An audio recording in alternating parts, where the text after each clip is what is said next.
Hello, welcome to Discussing Fitchburg Now. I am your host, Sam Squailia. You're watching this recorded in the Fitchburg Access Television studios at 780 Main Street in Fitchburg. Thanks for joining us. So this week's show, we are talking about the Plastic City Comic Con, which is happening at Game On Fitchburg this year in August. And we're going to be talking with Keith Gleason, the founder, and talking all about that. It's the 5th year, so it's going to be very exciting. And there's a million vendors. It's going to be awesome. And then in the second half of the show, we have Digi Chivetta. She is an artist here in Fitchburg, and she painted the mural, the beautiful mural at the Fitchburg Abolitionist Park, and she has a number of other projects going on, including one at the Fitchburg Art Museum, which we're going to learn about in the second half, so be sure to watch us through the break. All right, but up now, I have Keith Gleason, one of the co-founders of the Plastic City Comic Con. Hey, thanks for having me, Sam. It's always good to be back. Nice to have you again. Yeah, this is a recurring show, really, the Plastic City Comic Con. It's just so awesome. Yeah. An event. Yeah, thank you. You know, I really like to promote it. Oh, thank you so much. Yeah, I appreciate it. This year's our biggest year too, which is crazy, you know. Yeah, so it started at the Leominster Veterans Center. Yes, yeah. But that place was 40 packed. tables. Yeah, it was nuts. I thought we would get shut down. There was so many people. And then in the past 3 years, it was at the Wallace Civic Center, which also was a lot more spacious, but still pretty packed. Still pretty packed. And then we had to take a couple years off because of COVID. Ugh. Yeah, I know. And then last year we were back for our final time at Wallace. And then this year we started looking for a new venue, and we found Game On, which was really good. We could really grow the show there too. You added 100 more vendor tables, right? Yeah, we did. It's nuts. We went from the hockey rink at the Wallace to now like 5 basketball courts. So we're taking up half. If you've been in there, right? I have. Yeah, we've taken up half that show floor. So like from like where that bridge kind of separates everything, it's like we're on the left side of that if you're walking in, which is really cool. This is going to be awesome. Oh so my God. Let's Dan, could you put up the graphic that shows the date and the time and the location up on the main screen? Then here's one of the guests. One of the guests. So here it is, the Plastic City Comic Con. It's Saturday, August 19th, 2023. Is at Game On at 100 Game On Way in Fitchburg off of Industrial Drive or Industrial Road. Yep. It is from 10 a.m. to 5 p.m. Kids 12 and under for free. Admission is $10 for 13 and up. Yeah. And parking is free for this event. Yes. Yeah, we worked that out with them because, we had signed a contract before they put that whole parking thing. pay to park. But we got it taken care of, which is nice, so that we could still. So the thing with our show is we always want to try to be low admission and give you the best experience for a convention at a low price. So I'm glad we were able to work that out with Game On, which is very nice, But yeah, I've been to the facility a few times now. It's such a nice space. It is, and there is now a bar and restaurant lounge. Yes, that has food and drinks and so like smoothies. You don't even have to leave now. You can go take a break from the show. Grab some lunch, play some video games, throw some axes around. Oh, yeah, you can do the axe throwing. Have you tried it? No, I haven't tried it. It's so Is it fun? Did you try it? It is. It is really fun. It looks fun. You get the swing of it. Yeah. After like 15 minutes, now you're really getting into it. That's awesome. Yeah, I'll have to try it maybe the day of the show or something. But there's a lot to do on top of the convention, which is nice, Yeah, but the convention itself is the main thing. Yeah. We have so many like guest comic artists and other famous kind of Comic-Con kind of figures. Writers, artists that worked in major books and like it was so many this year.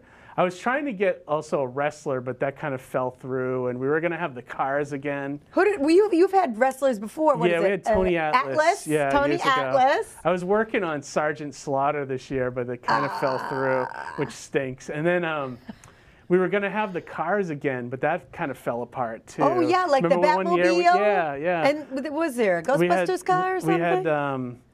We had the Joker car or whatever, and then we were working on the DeLorean from Back to the Future, all that stuff. Yeah, maybe next year, like, we'll try to set it all up and make sure that those guys don't have alternate dates or something, you know. But you know, there's always people in costume. What do you call that? Cosplay. Cosplay. Yeah, there's always people in cosplay, like Spider-Man and Batman, and with the Joker and the girl Joker. Yes. Harley Quinn. Harley Quinn, yeah. Yeah, there's always these like people whatever go movies, all out. You'll probably see a million Wednesdays this year. You know, Wednesday, whatever is hot at the moment, you usually see a lot of cosplay of, you know. But the thing that we did add this year, we added a lot of stuff, you know. Not only did we go from, I think it was like 130 tables at the Wallace, we've added another 100. 230 tables? Yeah, it's like at least 230 vendors, which is crazy. Like, so you can, I mean, you'll be walking around there for a while, just going through all the aisles and seeing what people are selling. And, you know, you'll see the high-end comics, you'll see toys, Funko Pops, all that fun stuff that everyone's into. But then you get the local vendors that are making like cool their own masks stuff. or like figures, cool keychains and things like that. Cool, like purses and things. Like wicked cool stuff, like a 7-year-old to a 13-year-old. Yeah, like, absolutely. They love that There's stuff. There's a ton of that stuff, and then and then we partnered with a company called One Up Games this year. Oh, that's the mushroom guy? Yeah, the Super Mario looking mushroom guy? Yep. And they're going to set up a video game tournament for the whole day. Ooh. So people can come and enter. There'll probably be an entry form on our Facebook at some point before the show. And then or you just come the day of the event and sign up with them. But they're doing a big Super Smash Brothers tournament. Oh, cool! Is that so? Did they bring in like a trailer with the video games? Is that what they're doing? I think so. They have like 12 tables, and I think they're gonna set up systems at every table so kids can play, and then they're gonna run the tournament. And there's prizes too. I forget what they're giving away. Like maybe like a $50 gift card to video, you know, to like Xbox Live or something like that, or Nintendo Switch or something. I don't know. They're giving away some prizes, and then so they're going to be doing that all day, and then also it'll be free to play when they're not doing the tournament. So that's cool. So you can come and play some video games. Yeah, so that's very or like fun. While you're walking around and your kids are playing the video games. Yeah, exactly. Yeah. And then a couple of friends of mine have made their own games. So they're going to be doing demos all day, and then they've made video games. No, their own like tabletop kind of games. So that's cool. Yeah, like on Parks and Rec, the cones of probably not as complicated as that. The cones. What was it? Dumble? No, I don't remember. It was like it was funny. It was funny. But and then what else is going on this year? We got just more vendors than ever, and then like we So some of the guests we brought in, we got the big one is probably Ron Rudat, who used to work for Hasbro Toys, and he's notable because he was the guy that designed almost the entire line of G.I. Joe figures and toys. So he's designed everyone's favorites like Snake Eyes and Storm Shadow and things like that. So it's going to be really cool to have him at the show. So bring your autograph book. Yeah, oh yeah, absolutely. And then there's a bunch of people, bunch of artists and stuff that are coming for the first time, which is awesome. And so the word's getting out that the show is, you know, worth going to and things like that. So yeah, and we also bought a TARDIS. We bought the Doctor Who, the blue box. Yeah, we bought one of those. Oh, so for like photos? Yeah, or what do you do? What do you do in it? It's a photo. If you could travel through time, that would be amazing. But I don't think you can. But we bought one. So we'll set that up so people can take photos with it. And the 501st Legion is coming this year. 501st Legion. So they're like a cosplay, almost like charity group, but they're focus is all on Star Wars, so they'll have people, they might even have like an actual R2-D2 walking around the show. Oh! Yeah. And they'll probably be dressed as stormtroopers and things like that, so they're going to come to the show. So more people to take pictures with. Yeah, absolutely. So we have a lot of fun stuff, I think. And mostly the shopping, I think you can't beat at our show, I walked out of there one year with like comic books. Yeah, exactly. And like, children's like books that are written for children. Yeah, absolutely. But, by the person that is it. Yeah, one of the guests we got coming, Colleen AF, she's a YA graphic novel. Young adult. Yeah, young adult. Okay, so she's going to be there. Her stuff's in Barnes & Noble, and, I've seen it around in lots of places. I saw her at a show in Boston and asked her to come, and she said yes. So she'll be there for the first time. Hopefully, families will recognize some of the books she's done. The kids, they love the graphic novel. Oh, this is Colleen AF? Yeah. Oh, that's her real middle name, I guess. Her real middle name is AF, just 2 letters. I like that. Right. Right. Well, all the kids out there will know what that actually is like a short for, but we won't say it on this show. But that's her real middle name, I guess, or so. But yeah, she's got a lot of YA. The oboe goes boom, boom, boom. Yeah, no idea what that book is, but she had a ton of the Katie the Cat Sitter books at the last event I saw her at. And they're those small, thick books that my they daughter sell at Barnes & Noble. She was like Amulet. Oh yeah, there's stuff like that. Yeah. Like it's that kind of theme. Yeah, absolutely. So she might like some of that. Yeah. So it's gonna be cool. I was going to say, just so much space to fill this year that it was just, it's kind of like massive. It's kind of almost out of control now, so I mean, that's a good problem to have, I think, so. Well, the big comic book conventions in like California there. Yeah, or even Boston now, New York. I mean, I don't know if we'll ever be that big, but I think the balance act is trying to find a way to do it, but also keep it reasonably priced. Yeah. Which has always been our struggle. Because other Comic-Cons are more expensive? Yeah. If you go to Boston, like even the last Boston one, I think it was like $50 for Fanboy Expo to just get in there. $50? Don't quote me, but I think it's around that, yeah. Ooh. Plus you got to park and people there. Pay it? Yeah, but I mean, Fanboy Expo gets a lot of celebrities too. So there's that draw to it. But I mean, if you think about it, it's a lot of money you're paying out for autographs and, well, you got to pay the celebrities. Yeah, I mean, that's how they make their money and how they get them to come. But you can come here for a reasonable price. Kids 12 and under are free. Yeah. That's a great price. Yeah, definitely. And I think that's why we get a lot of families, which is nice. And it doesn't kill the parents' pocketbooks and wallets, And plus, with the way the economy's been, it's kind of nice to offer something fun that's reasonably priced, So everyone come down. You'll have a great time. So in case you tuned in, we are talking about the Plastic City Comic Con, which is happening in Fitchburg on Saturday, August 19th this year, 2023. Dan, can we put up the graphic that shows all? Yeah, can we put that graphic up on the main screen? So here you can see we're talking about the Plastic City Comic Con. It's in its 5th year this year, Saturday, August 19th, 2023 at Game On Sports Complex, 100 Game On Way in Fitchburg. Starts at 10 a.m., ends at 5 p.m. Admission is $10 for 13 and up, and kids 12 and under are free. And parking is free at Game On. You can go to PlasticCityComicCon.com for more information. They have all the vendors there. They've got all the guests coming. They've got all the information. You can sign up for tickets. You can buy the tickets right there. On the Facebook page and on our website, PlasticCityComicCon.com, we have Eventbrite set up, which, we get a lot more business right at the admission table. But we do get quite a bit of advanced sales on Eventbrite. The bonus there is you get the ticket and you can we can just scan you and you go right in. Boom, you don't gotta wait in the line. You don't have to wait in the line. Although I think there is a charge for going through Eventbrite, of course.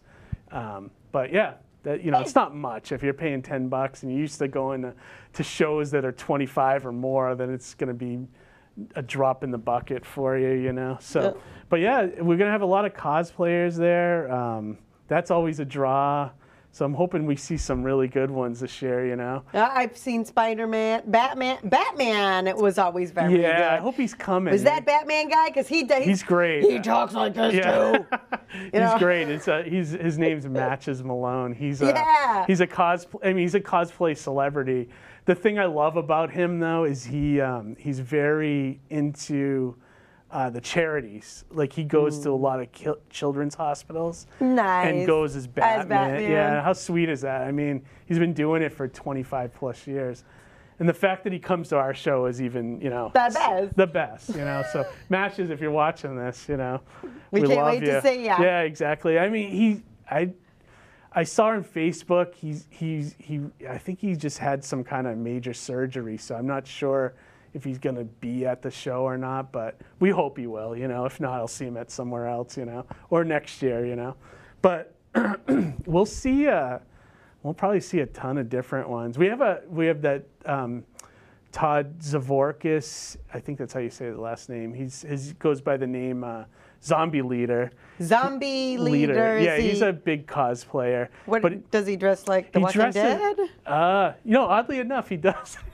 He dresses up a lot as Bob Ross, and I think I've seen him as the painter. The painter, yeah, and I've seen him as the guy from Jurassic Park, the old guy from the first one, the one with the cane. I've seen him dressed as that. But the thing he usually sets up at the show, but he does charity for leukemia, I think. He does so he cosplays for charity, which is nice. And then we have another girl that Katie Baker, I think, who's a cosplayer that wants to set up at the show, and she's done like covers for certain comic books. Like here's Katie Baker. Yeah, Can we put this up on the main screen? So those books that she's holding right there is covers she's done for the character Vampirella. Vampirella. So they've used her. That's a comic book character? That's a comic book character. Oh, okay. And they've used her picture on the covers of the comics and stuff. So will she be She does a little Vampirella? bit. Yeah, she does. She just tends to do a little more risque stuff, but she knows it's a family event, so she'll be doing family-friendly kind of cosplay. But yeah, so I'm excited to have her at the show. Yeah, but you've got like I don't know what 25 different like well-known guests. Yeah. We got speaking of the G.I. Joe guy, we also got Jeff Klein, who is from a comic company called Darby Pop. He puts out his own books. Oh, here's Jeff Klein. But Jeff, he's also notable because he was a writer-producer for G.I. Joe, Transformers, and Ghostbusters back in the 90s. Oh, he's a writer. Yeah, so he worked on all those Fox cartoon properties around that time, and I think he's doing something with Netflix now. So he's a good one to meet. Yeah, he's a good one to meet. He's a nice guy too. He's got some great books. But trying to think what else I mean, I'd have to go through the list, but we have just a ton of people coming. And check our website on the guests link on the website. There's a whole list of everybody coming.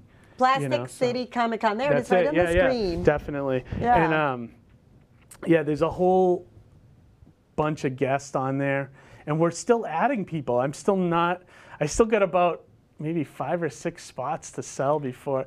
Yeah, I know. Before you're full? Yeah. Wow. Yeah, so we're almost there. Well, I mean, we're about a month away. Yeah, so. A little bit away but it's going to come up quick. Yep. And the great thing about Game On as the location is you have the bar there, there's a restaurant there, there's an arcade there, there's the axe throwing, there's other various things that you're able to do at the facility in addition to like the if you need to take a break. Yeah, so you can bring your whole family if someone's like, I'm getting bored. Well, Go play some games. Let's go get a bite to eat, and then we go back in. Food. Yeah, hang out all day, you know. Dad can go throw the axes. Yeah, the kids can go play video games, you know. So, or sign up for the contest if you're good at Super Smash Brothers, you know. Oh yeah, my daughter likes to play Super Smash Brothers. Okay, so maybe sign her up. She's maybe always she could Bowser. win. I'm Samus. Samus, okay. That's my guy, Samus. I always liked, I think it was Donkey Kong I used to use. I haven't played the newer ones, though. Yeah, I haven't had time for video games the last few years, which stinks, you know. Well, during COVID, I had plenty of time. Did you? For Oh, yeah. video games. We did too, actually. That was like the time of video game. You know, you take the cons and everything out of the equation, you have nothing but time to catch up on movies and games, and it's awesome, you know. Yeah. Time just keeps on going. Yeah, though. absolutely. I just think people will have a great time at the show, you know, and just. Yeah, bring your family. We love having families. Yeah, and support the local artists. Yeah, How definitely. far are our artists and our vendors and our cosplayers and guests, where are they coming from? You know, around the area or mostly outside? From around Massachusetts, New York, and New Hampshire. I'm trying to think I think I have a couple coming from Maine. I don't think any of them are flying in this year. Yeah,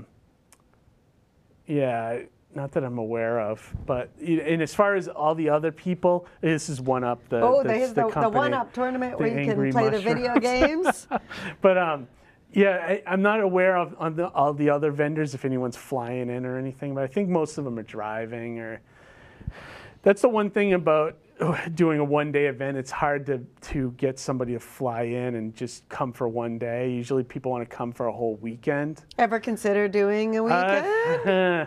I've considered it, but I've always been hesitant about it because for me the show's working now as it is, and it's like if you go into that unknown area, I don't know if it'll be as good, or you know what I mean, like something to think about. But right now, one day is fine for me. Well, so on that segue, what's the plans for 2024? Are you thinking about it yet, or is it I'm not at 2023 yet?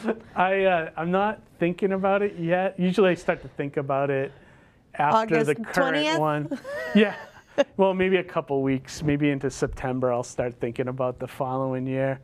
Yeah, and we'll see what happens. You know, like I certainly like doing the show, and Amy, who's working, could be here. She likes to do it as well. So, yeah, I don't know. We'll see. I'm sure we'll do it. I'm just not sure when the date will be, or you know, if we're going to be with.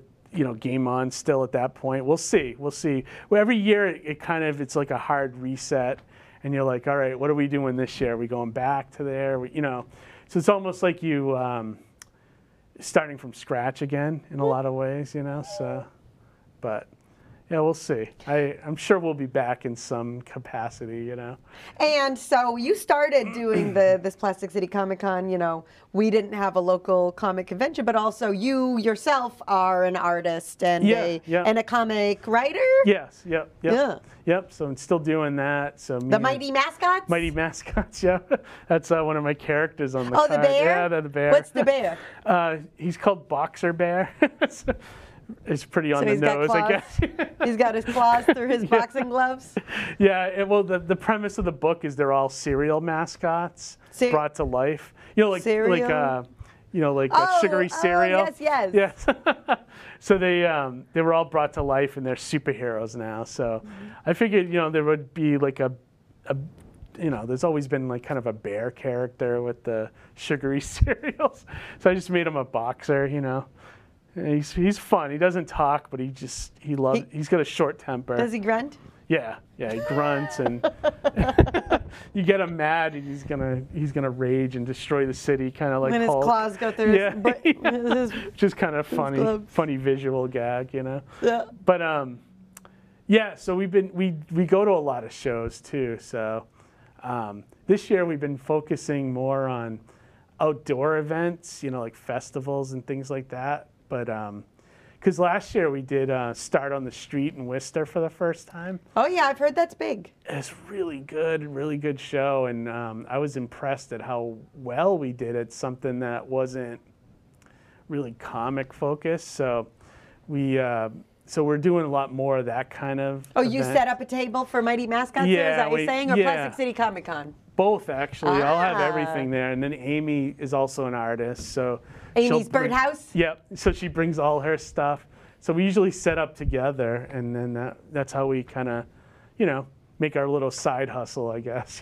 Yeah, you got it. Nowadays, everybody does two or three jobs. Yeah, exactly. So it's been nice. Like, I still can't quit my 9-to-5 life, but I'm down to part-time, which is nice, Ooh, so I'm close. That sounds nice. Got one pinky toe in the door, I guess. But yeah, so we're working towards it, So we like going to these things, and I guess like throwing them as well, So yeah. But everyone asks me, like, are you going to do a couple a year? And it's like, no, I can't. It's too much too much that you have to do just to make one event work. I can't imagine doing like 3 a year. Yeah, it takes a lot of work and effort and, energy to put together these events. So make sure that you come and support. It's in Fitchburg this year at Game On. Yep. It's an awesome event Thank you. really great for kids or adults that, like comics and stuff. Every year almost, I think. I think I missed one year because I was on vacation, I think. Yeah. But I try to go every year because awesome. It's so cool. Yeah, it is. And I think people are going to really love Game On. I mean, I haven't eaten there yet, but the restaurants look really good, and they'll be open all day. And then they have a snack bar too down the bottom. They have a snack bar too, where you can get like the fried stuff, and, like chicken fingers, like that kind of stuff. Like yeah, of course. And then there's an arcade there too, which is really cool if you need a break from the show and want to go shoot some bad guys. Here's $10, go play the games. Yeah, exactly, Let daddy go shop for the high-end items or whatever, Like, trying to negotiate these comic books, kid. Yeah, exactly. Go play some games. Exactly. And that'll be going on at the show, too, I'm sure of it. And then there's axe throwing upstairs, which is really nice. And the other thing is there's plenty of parking there, so that's not an issue, which is, well, that actually wasn't an issue at Wallace either, but the first year at the Veterans Center it was an issue. There was because they have a small parking lot, but yeah. But we keep getting bigger and bigger. I know, it's scary. It's scary to see how big it's got. But so we got just like a minute left. Okay. Is there anything that we want to make sure that we cover that we didn't cover? I think we covered it. I think we covered everything. I would just say, go check out the website, plasticcitycomiccon.com. There's also, you can link to all our social medias. We got Facebook, Instagram, Twitter.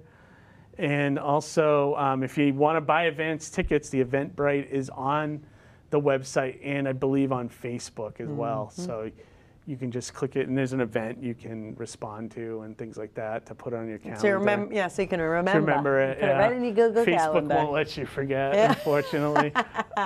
No, fortunately for us, but unfortunately for every other thing, But so can we do this one more time? Let's put the thing right up on the main screen. Plastic City Comic Con. It's Saturday, August 19th at Game On. It starts at 10 a.m. It ends at 5. Admission is $10 for ages 13 plus and 12 and under for free. Yeah. Free parking, and you can go to plasticcitycomiccon.com. I want to thank Keith Gleason, the founder of Plastic City Comic Con, along with Amy Gleason. I miss her already. She's here in spirit. And thank you for putting on this awesome event for Fitchburg and Leominster. I know it started in Leominster, but we're glad to have you here in Twin Fitchburg. Cities, right? So that's why I didn't change the name. Yeah, I love it. Well, they make the flamingos of Fitchburg here. Oh, they do now? They do. Oh, I didn't know that. So we are the Twin Cities. We work together. Absolutely. We work best when we work together. Yeah, absolutely. I agree. So thank you for watching, and we are just going to take a short break, and then we will be back with artist Digi Chivetta.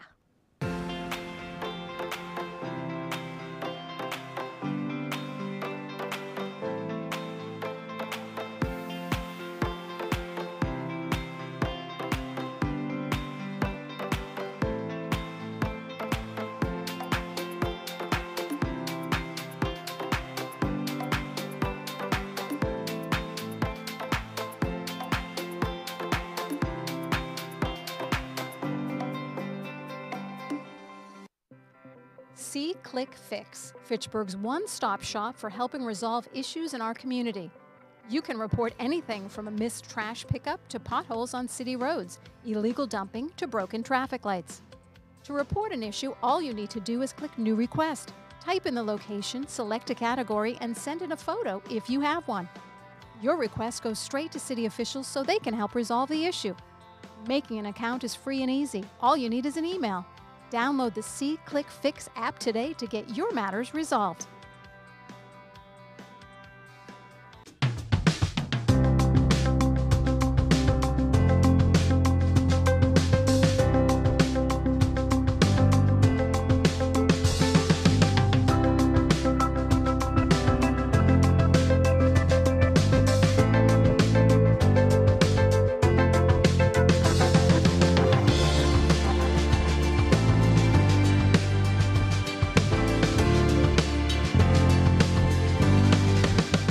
Hi, welcome back to Discussing Fitchburg Now. I am Sam Squailia, your host. And in the second half of Discussing Fitchburg Now, we are talking with artist Digi Chivetta. Hi. Thanks for coming on. Thank you so much for having me. I am so glad that you could make it because I introduced quickly. I know that you did the Fitchburg Abolitionist Park mural, Yes. which I was just at a couple days ago, and it's just so fabulous and unique and captivating. And you. then we have a new exhibition that's happening at Fitchburg Art Museum, Yes. and maybe you can talk about all the other work that you're doing for us. Yes. Okay. Well, we'll start with my mural at the Fitchburg Abolitionist Park. You might have seen an article about me in the underground. It's in the back here. Whoops. Oh There we go. yeah, that looks so good. They What a did- great job on this magazine. They did a great job at FSU. It's like very, very detailed description of what I was trying to accomplish with the mural. So you'll notice on the mural there are a bunch of Agungun masquerade dancers in the composition. A lot of people aren't familiar A with Gungun masquerade? Agungun masquerade. Yes, they're specific kind of dancers that when they dance, they're doing a tribute to the ancestors. So Agungun is another word for ancestors in Yoruba land, Nigeria. That's the spirituality that I study is Yoruba Orisa. Yoruba Orisa. So all of my work is very inspired by that. And I wanted to put masquerade dancers on the composition because I wanted children to have something beautiful and colorful to look at. I didn't want to have graphic images of slavery. Right. When I was growing up, my sister and I were the only two black kids in the school, and the only times we ever saw anyone that looked like us, they were in chains. And it was, it's not a very empowering experience. So that's a great insight, really. yeah, a lot of people, they don't think about it, and that's why you hear people say representation matters, because it does. It limits your imagination if you don't see anyone who looks like you doing what you want to do in the future, or you feel like it's not possible. I even mentioned that in my speech for the unveiling of the mural, that even though we don't have physical chains anymore, we're still living with mental and spiritual chains, because the abolitionist movement is still going. You know? Yeah, we still experience, bigotry.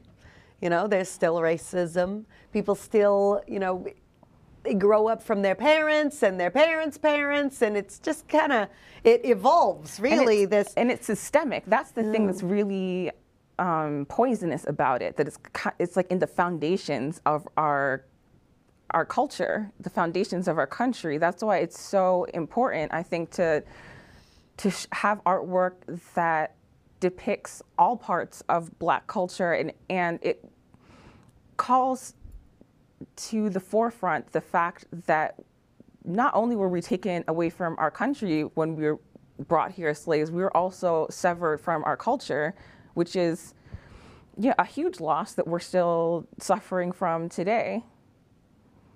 So that does that segue into the Fitchburg Art Museum exhibition? Well, it does. Where are my black people at? Is that what it's? Where are all the black people at? Where Yes, are that's all the the black artist people at? collective that we're working in collaboration with for this artist residency. And the exhibition, it is a response to the African collection at FAM. So it's very much a response to the African collection at FAM. Ooh, okay. Yes, the Fitchburg Art Museum has a humongous collection. That's one of African art. Of African art. And one of the most fun parts of preparing for this exhibition is that I got to get behind the scenes looks. I got to go into the storage rooms and stuff, see all the stuff that's not out on display.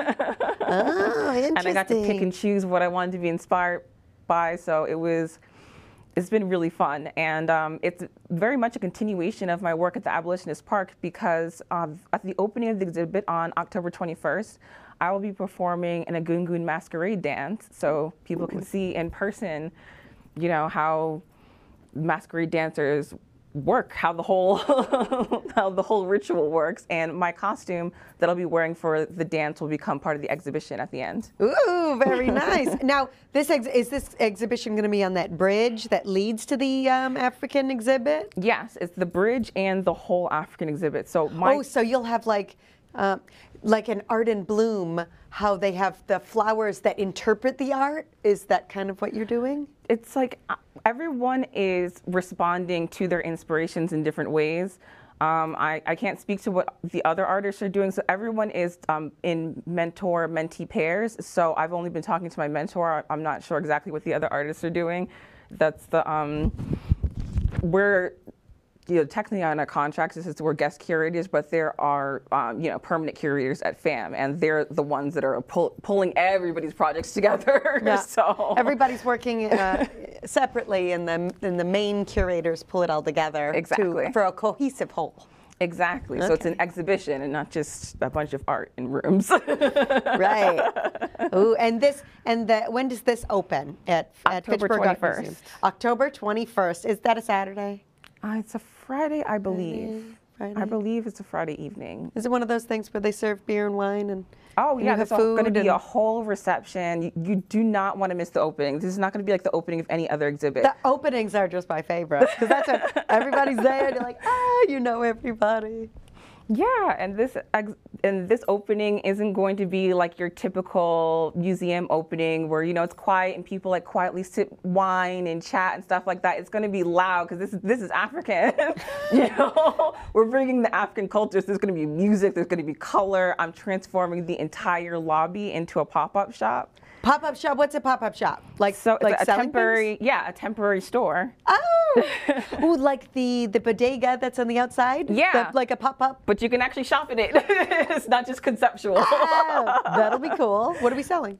Original artwork, all kinds of work that will work in conjunction with the exhibition. Like, I'm a big fan of art tourism. I like to go to different countries and see how they're putting on exhibits, and immersive exhibits are really popular right now, and they have been my favorite to visit. Immersive exhibits, yeah. And they always have merchandise that's specific to that exhibit. Oh, yeah. So there's going to be a lot of things that are just part of this specific experience. So you don't want to miss the opening. You don't want to miss the pop-up shop. It's probably only going to be open for about a week. So very, very exclusive and exciting. Very cool.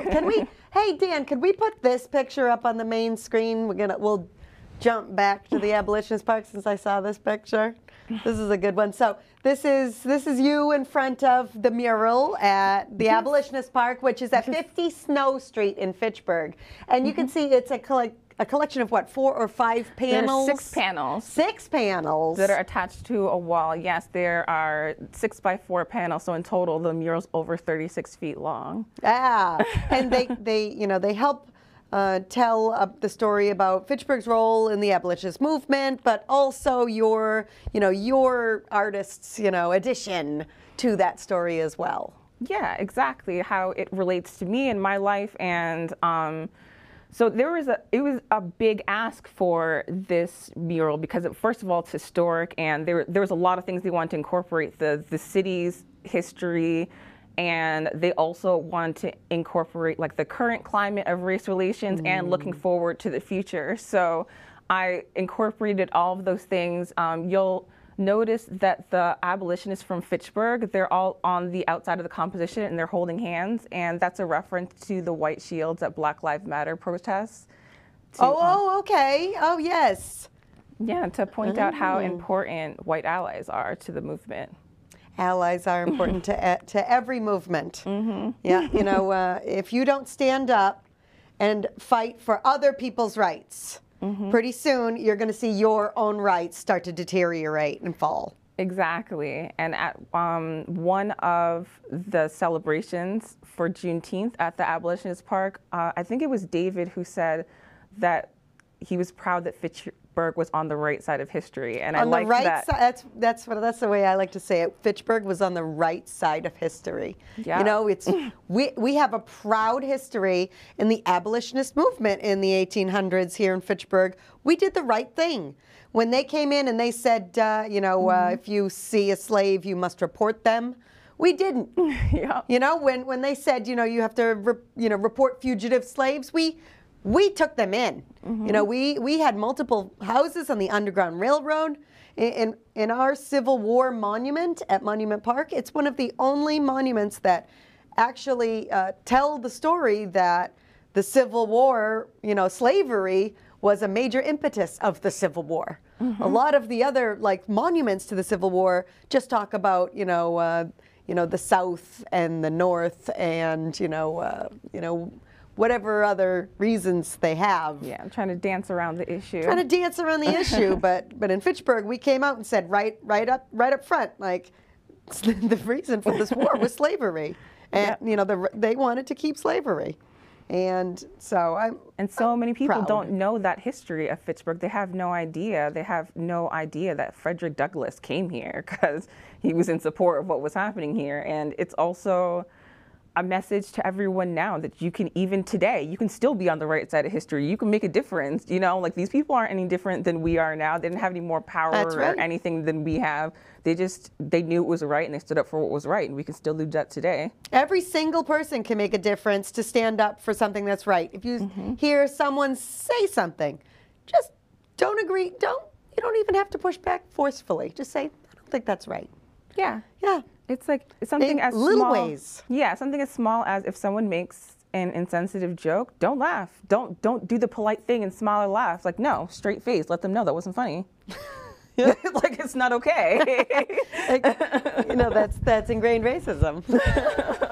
Yeah. We're perpetuating it. Yeah. Yep. And we have all these social norms, we have to be friendly and you have to laugh at everyone's joke. No, if they're saying something that's offensive, you don't have to be polite to that person. They weren't being polite. They started it. Yeah, it is amazing how much we've learned, just in the past, 25 years, 20 years, how much I feel like we have grown positively as a culture. But yet, it's the pendulum swings, I guess. It's I feel like we're doing really well in a lot of places, and then it just gets really bad and mean and divisive. It gets extreme. That's the issue. Extreme. And the extremists are the ones with the loudest voices. Because everyone else goes, I don't want any trouble. Exactly. I don't want any trouble. I'm not going to say anything. I'm just going to delete my post from Facebook and just walk away and let them say whatever they want. Exactly. And you know what? That's not how we enact change. It's how the extremists enact change. Exactly. And you have people that talk about, their criticism is, liberals are so sensitive, they're so emotional. But a lot of times the people that are saying that are very angry, and angry is an emotion. So anger and fear. Anger and fear are some of the strongest emotions, really. I mean, that's how the politicians get you. They get you scared. Exactly. They get you angry. And then you're just blinded by rage. Yeah, fear. And that's how so much of our culture has gotten erased. Before this mural, I could pretty confidently say there's no mural in all of New England that has a Gungun masquerade dancers on it. Really? I'm pretty sure. because this is kind of imagery that was demonized until it was forgotten. I mean, you look at horror movies, some of the most famous horror movies, a lot of that imagery comes from African spirituality. Really? Like ancient deities, like the Like great ghosts? No, like God. Well, not necessarily ghosts. They're spirits. They're creatures that existed before humans existed. Like the Orisa, people refer to Orisa as gods, but they're not. They're actually angels who work for God. So, you know, since all these entities existed before humans did, they look crazy to us, you know? Right. Like the great mothers, they're described as birds. How did birds give birth to humans? We don't know. It's not for us to know. We just accept it. Bird? Oh, like a stork. Yeah. Maybe maybe that's what the etymology of the stork. It could be. I mean, a lot of like Greek mythology, a lot of practices in Christianity, it all comes from African spirituality, African traditional religions.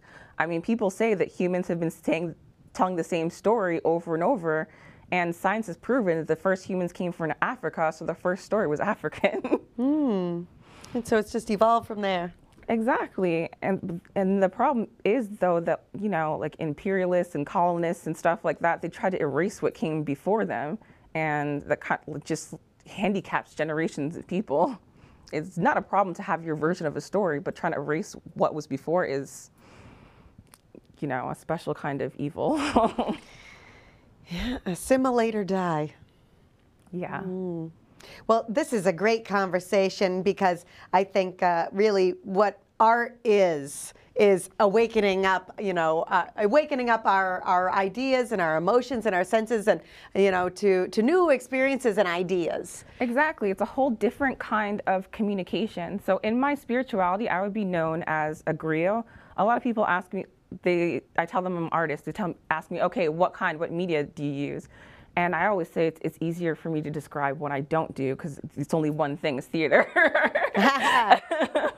But in my culture, it's a lot easier to explain. I would be a griot. So griots are people who are born with stories imprinted in their DNA, and they have to tell these stories in their way during their lifetime to change human consciousness and save people from evil. So art. That's a good life mission. Yeah, that's my destiny. I'm supposed to make art and show it to as many people as possible. Well, you're good. You're doing it. You're doing it. We even have a picture of Digi with her mural, a mural of her. Yes. By Shara Osgood and Melissa Pandina. It's on Main Street. On the new Main Street Studios. Yes, right which next is to the the front old door. Fidelity Bank building. Oh yeah, can you put this up on the main screen, Dan? Yeah. So there's a series of murals of local artists and you know, here in Fitchburg, and this one is Digi. Yes. It's very, very exciting. It's right next to the front door, and I work at Main Street Studios. I have a studio there. Everyone's welcome to come whenever you like, whenever we're open. As soon as you come through the front door, you'll notice my studio. It's obvious. It's the most colorful one. It's covered in banners and artwork. There's a humongous canvas in front of it. So yeah, that one's mine. Exactly. And now what I'm is on it? the It's outside like of the building too. 690. What's the 675 Main Street. 675 Main Street. Yeah, at Main Street Studios. Yes. And it's at mainstreetstudios.com. You can go see all the things. I don't know. They're on Facebook anyway. Yes, the Fitchburg Cultural Alliance. FitchburgCulturalAlliance.org. Yes, it's the headquarters of the Fitchburg Cultural Alliance as well.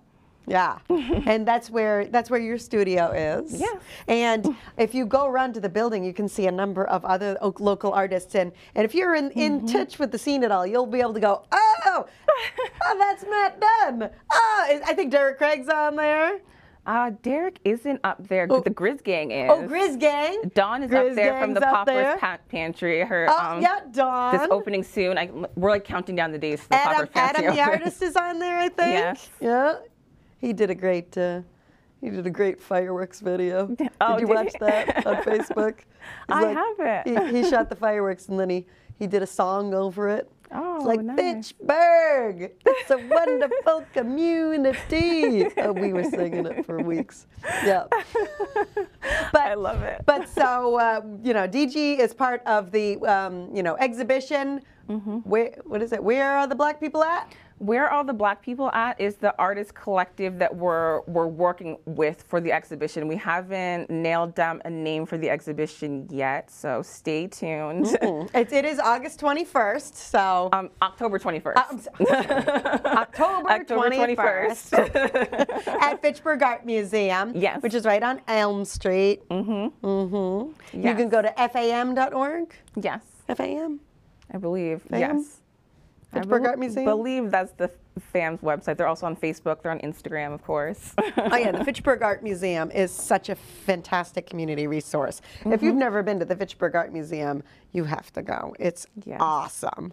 And one of the best times to go is during an opening of an exhibition like this, because all the people are there, there's music, there's food usually, there's usually beer and wine. It's just a great time. Yeah, you can talk to the artists, get more insight behind their work. I always love doing that because, I mean, and that's something interesting that's about this exhibit, because African culture, it's having a museum with white walls and stuff like that and everything is static. That's completely against African culture. Like, you know, this is the best way that we know how to display things in the West.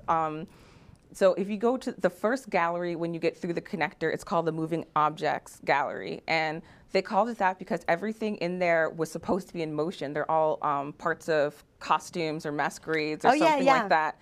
And so that was their way of pointing out, like, well, this is the best way that we can display it, but this is actually incorrect. These things aren't supposed to be static in a white room. They're supposed to be on people and moving. And that's like the proper way to enjoy it. So it's going to be really interesting to bring that mindset and like kind of change people's perspective of what an exhibit of this exhibit that's permanent within the Fitchburg Art Museum, and I've seen it a lot. But now to see a different interpretation of it, that'll be fantastic. Have a deeper understanding of it. So you'll see me in an Ngungun masquerade costume performing, and then it will become part of the exhibit, and it also will help people understand the controversy that's going on with repatriation. A lot of people don't get it. Like, oh, repatriation. Yeah, like a lot of African artifacts that have ended up in Europe or other countries. Oh yeah, because they were stolen. Yeah, they're being given back. And the big thing, I think it was this year, was the Rosetta Stone was given back. Really? I heard a number of different things that, you know, they're trying to get back. But it's hard because people have had these things. They might have even bought them. Yeah. But they bought them from someone who stole it originally. Exactly. And it's the right thing to do. And one of their excuses, especially I think it's the British National Museum, they said, oh, well, we get millions of visitors a year, so if we keep it, then more people will get to view it. But a lot of these artifacts aren't even supposed to be viewed. A lot of them are sacred. So the fact that you're letting millions of people see it a year is actually just like compounding the offense. Interesting.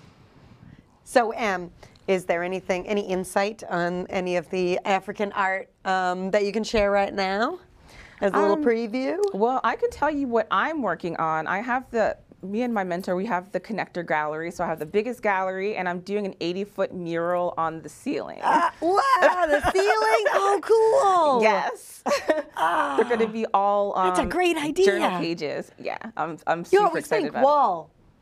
You don't really think, you know, floor or ceiling. Yeah, I think about it from every angle. And like I said, I want this exhibit to be immersive. So it's, you know, there's movement, there's color, it's architecture, it's fashion, it's everything. It's going to be an exhibit that you can spend like hours in at the end of the day. And the mural is going to be a bunch of my journal pages. So in Yoruba Orisa, we have, instead of having Sunday service, we have the Ididogun, and that happens every 16 days. And so it's a ritual where our priest, who we call a Babalawo, we call him Baba for short, he'll do a divination, and then he'll get an Odu. And Odus are analogous to verses of the Bible. And an Odu will come with an orientation, either curses or blessings, and it'll come with a symbol. And so that then everyone in the school is supposed to meditate on that Odu for the next 16 days until a new one comes. So I've been doing a drawing to meditate on each Odu for the entire year. Every 16 days, I've been doing a new drawing. So they're all So going we'll to see be the progression. Yeah, exactly. It's kind of like a graphic novel. You'll see how my life was rolling out this year, almost in real time. Let me ask you, what's the ratio of curses to blessings? Lately, there's been a lot of curses, but it's not as dramatic as it seems, though. It's Ifa. Ifa is the Orisha of divination. So when the Babalawo is doing a divination, he's talking to Ifa. So an Odu are verses of Ifa, they're words of Ifa. So when Ifa tells you that the orientation is cursed, it doesn't mean you're definitely going to be cursed. Ifa is just warning you. You can get hit by a curse if you don't do the right thing. It's kind of like Ifa is like air traffic control. Oh, good analogy. It's warning you of a potential problem. Exactly. So steer clear of that. Yes, and that brings me back to why it's so important that we know about our culture. I mean, I just did a DNA test recently to find out DNA that test. To figure out that I was Nigerian, and that's how I ended up discovering Yoruba Orisa. But you know, we used to have verses of Ifa since we were born. We used to have this divine help all the time, and we were just born not even knowing that we're supposed to have it, not even knowing that it exists. So it's, you know, art is important, and learning about our culture, other cultures, and getting outside of the America bubble. Expanding our consciousness. Yes. You know, and understanding other people's cultures. I mean, art, you know, art is just another language. We have words and English and a little bit of this, but art is a whole another. Music is another language. Yes. Art is another language, and you know, there's just really so many ways that we can learn about each other through the different languages. Right. I used to live in Italy, and I'm self-taught. I taught myself Italian. But when I first got there, I couldn't speak Italian very well, and I was trying to make friends and trying to express myself and get to know people, but it was so difficult to find the words.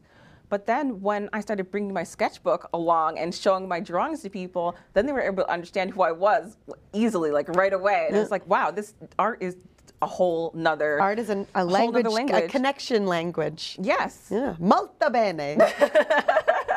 Even when I became fluent, there were still days where I was stressed, and I'm like, you know, I can't find the words in any language for this. I need to draw it. Yeah, I like it. All right, well, in our last minute that we've got, is there anything that we didn't cover that we want to make sure that we let the audience know about? Anything else you want to share? Did we have Digi's website? Did you put that up there? Yeah. Oh, there yes, we go. DigiChivetta.com. And then we could see everything that you're doing up there. Yeah, you keep anything updated. You've done. I have a blog. I have an online shop. I have a newsletter. I have a Patreon. So yeah, keep up with me there. I'm always doing tons of artwork. I mean, I can't relate to artist block. I tell people I'm like confetti cannon. You just have to point me in the right direction. Like the art is constantly coming. Oh, fantastic. Well, thanks for coming on. Thanks for having me. This is fun. I'm so glad to see you again. And we'll definitely see you on Friday, October 21st, 2023 at the Fitchburg Art Museum. Make sure to check that out. All right.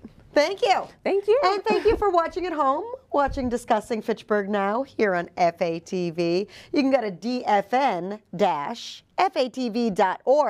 to see the show and other information, more schedule that's coming up, and there's a link there if you want to join the show to promote whatever you're doing or promote an event in the community. I'd love to chat with you. All right? Have a good one. Bye.